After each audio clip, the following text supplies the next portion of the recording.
Hello everyone. Today's video is called Coworker Lurker, and I'm going to talk to you about someone I worked with in a warehouse, and this was years ago. And I had already been working at that company for about 10 years at that moment. Never had a problem with these gentlemen. Everyone was wonderful. I got along with everyone. And I was helping everyone, especially this guy.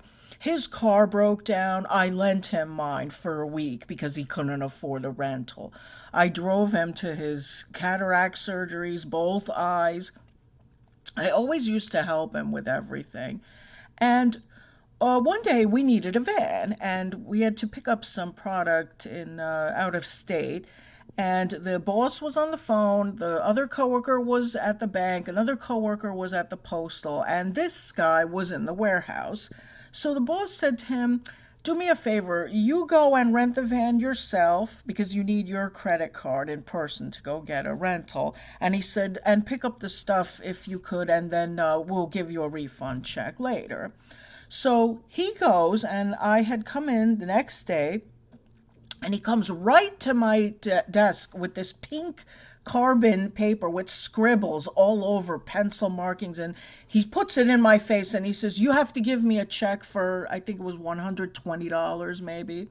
And I said, "Well, this is not a receipt. I don't know what this is. I have to wait for your credit card statement, and then I'll see what they charged you. And then I will give it to you and the gas receipt." And I said, "When is your statement due?" And I think he said the bill was due the 15th. And I said, "All right, definitely 5 business days before, I'll give you a check." And he says, "No, this is what they charge me. You have to give me a check." And I said, "No, I have to wait."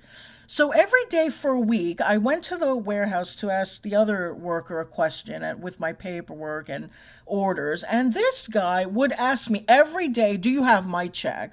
For a week, every day, "Do you have my check? Do you have my check? Do you have my check?"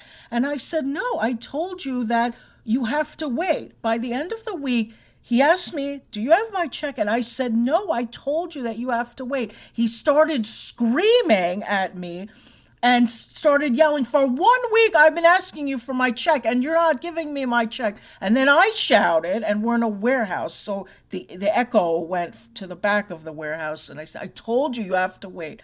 My boss comes in, my coworkers come in, and everybody's staring and looking, and said, "Is everything okay in here?" And he yells at my boss, and he says, "I've been asking her for 1 week this check and she's not giving it to me."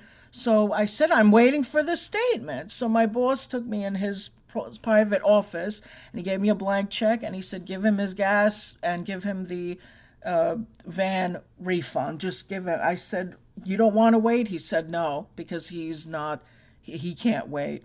And so I give him the check, and he thinks we're okay. And he looks at the check. "Okay, we are in the business now. We're back to normal." And I was done at that moment. I can't. It's not going to be the same anymore. So he comes to my desk after the next day, and he brings me some orders that I have to do. And I would just say, "Put it on the shelf. Just put it on the shelf. All right, I'll get to it." And then he knew that I wasn't, the way back how we were.